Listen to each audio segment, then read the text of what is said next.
বারাসাত ১২ নম্বর গেটের দিকে ব্রিজের নিচে হকার সমস্যা দীর্ঘদিনের।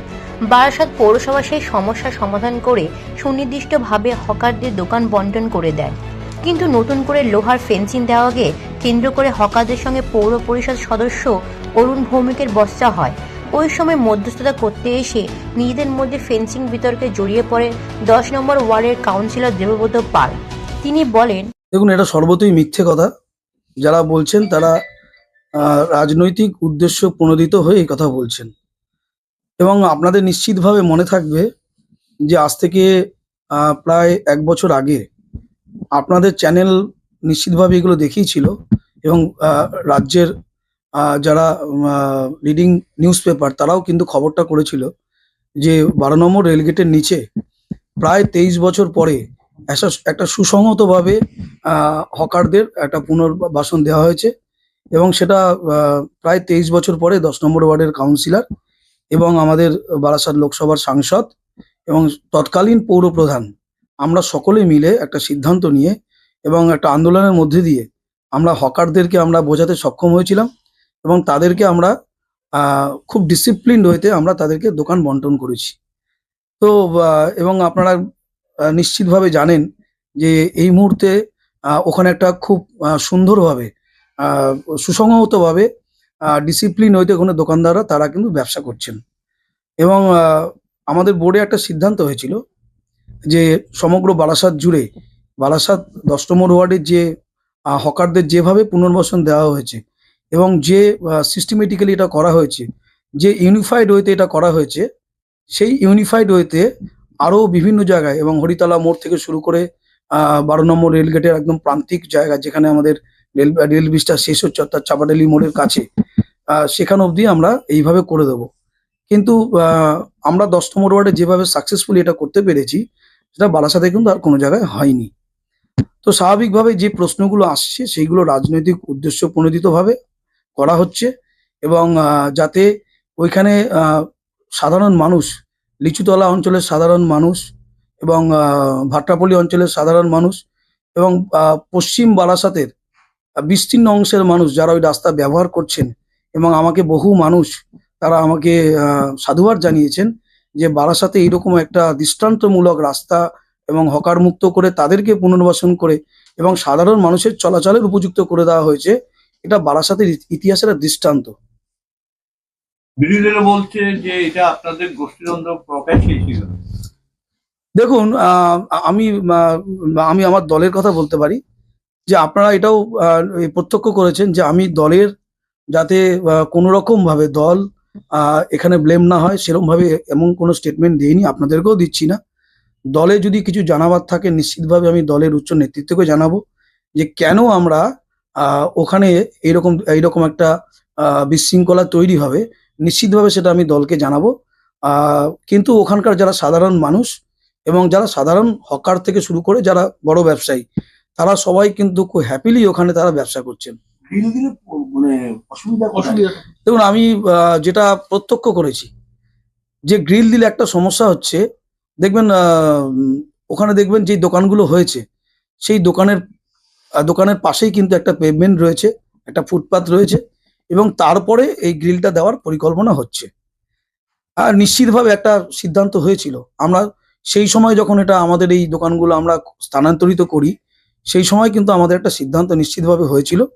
পরবর্তীকালে যখন আমরা দেখলাম যে দোকানগুলো যেভাবে সুসংহতভাবে হয়েছে এবং তারপরে ফুটপাথ এবং সেই ফুটপাথটাকে আবার ফুটপাথ থেকে পেরিয়ে গিয়ে একটা ব্যারিকেড করা হবে।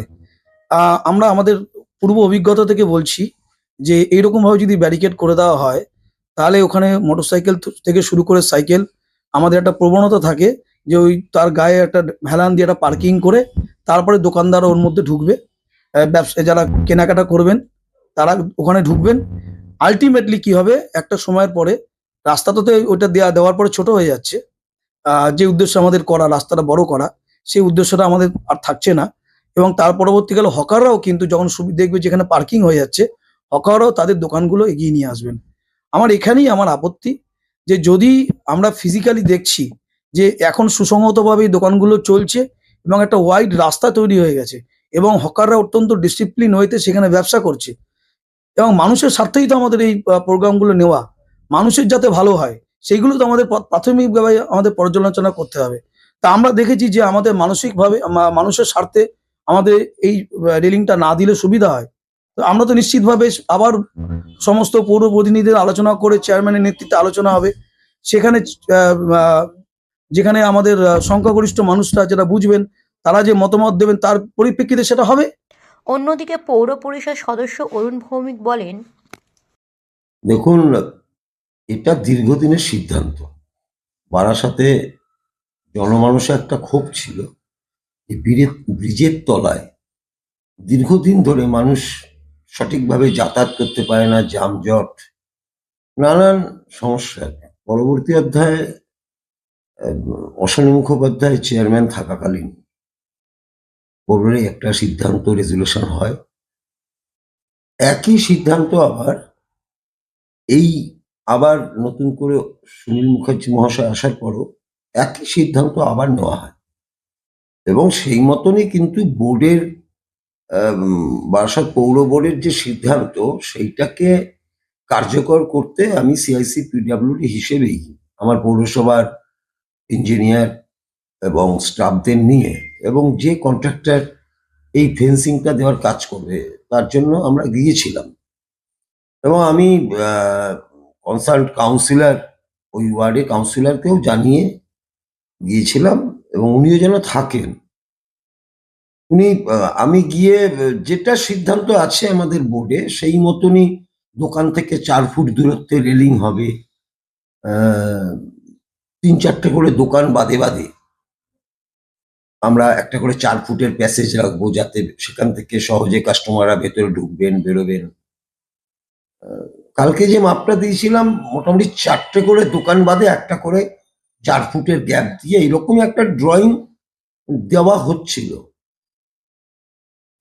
ওই কাউন্সিলর একটু দেরিতে এসছেন, মিনিট 15-20 হবে। তার মধ্যে আমার ইঞ্জিনিয়াররা কিছুটা করছিলেন, তার মধ্যেই কাউন্সিলর আসার পরেই দেখলাম যে হকারদের সুরটা কিরকম আলাদা।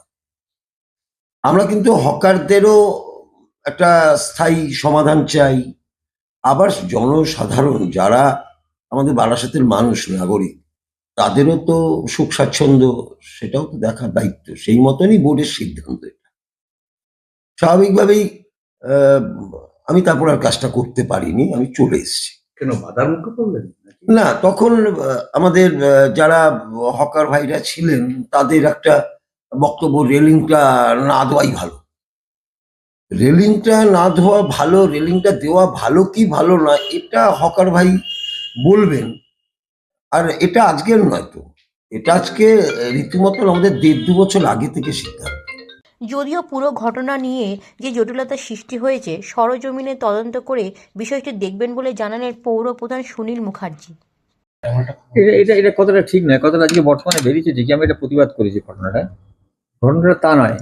ঘটনাটা হলো যে ওইখানে রাস্তাগুলো সব যারা দোকানদার ছিল বা যা পাশে যে বড় দোকানদাররা আছে, ওরা রাস্তাটাকে এতখানি কভার করে নিয়েছে যে ওখান থেকে একটা গাড়ি যাওয়া আসা করতে পারে না, অত চওড়া রাস্তা। ভেতরের দিকে সব লোকে বসবাস করে।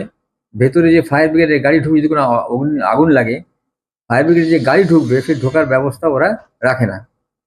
যাই হোক, আমি যখন আগে চেয়ারম্যান ছিলাম তখন আমি ওটাকে সংস্কার করেছিলাম কিছুটা। আমি ফায়ার ব্রিগেডের গাড়ি এনে গাড়ি ঢুকিয়ে যেখানে যেখানে আটকায় সেখানে সেখানে কেটে দিয়েছিলাম, ভেঙে দিয়েছিলাম।